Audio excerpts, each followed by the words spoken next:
भैया हो हम भोजपुरी गायक इंद्रदेव सजनवा आप लोगन के बीच बेलवा बड़वा टोला जिला गोरखपुर के निवासी एगो श्रवण इंद्रासन नामक व्यक्ति के दुखद घटना लेके आइल बानी।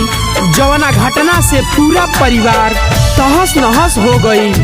दुख के बहुत अपार क्षति पहुँचल बा। ए भैया आई हम आप लोगन के एक गीत के माध्यम से सुनावत तनी। एक दिन के बतिया रहे आधी रतिया, घरवा उजड़ सब गईले हो। एक दिन के बतिया रहे आधी रतिया, घरवा उजड़ सब गईले हो। ए भैया हो, ए बाबू हो, ए भैया हो, ए बाबू हो, आगिया में सब जर गईले हो। घरवा उजड़ी सब गईले हो, आगिया में सब जर गईले हो।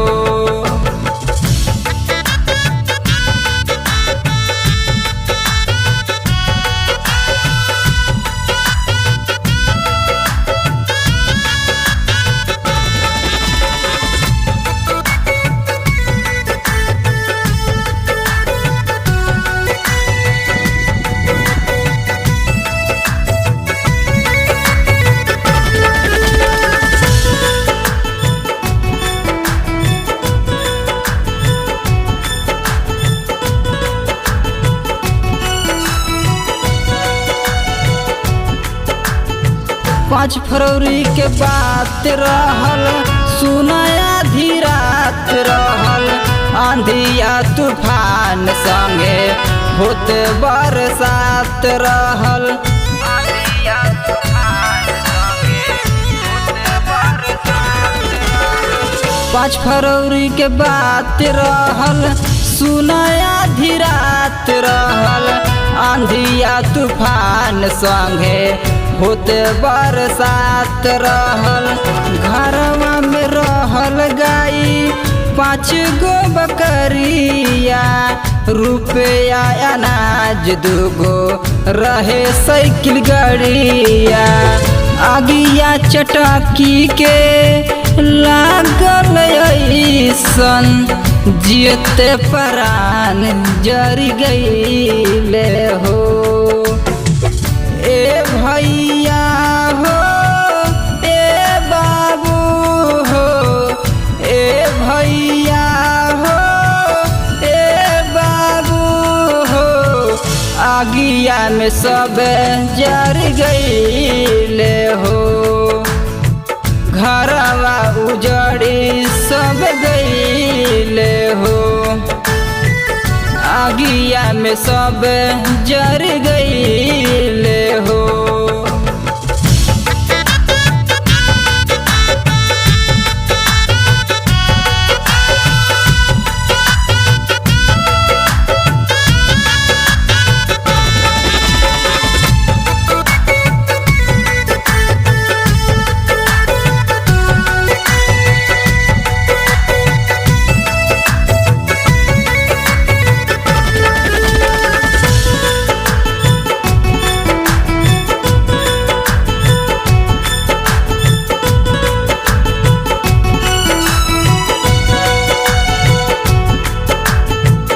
कितना ही दुख भइल, कितना अत्याचार हो। दुखवे में भरी गइल पूरा परिवार हो।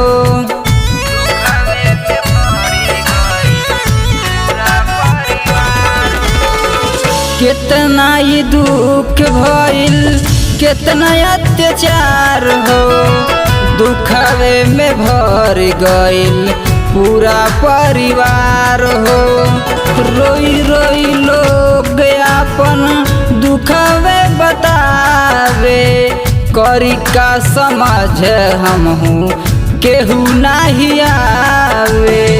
कहे इंद्रदेव सजनवा दुखवा कैसे सहेली, ऐसन विपत पड़ल सांसत में रहेली।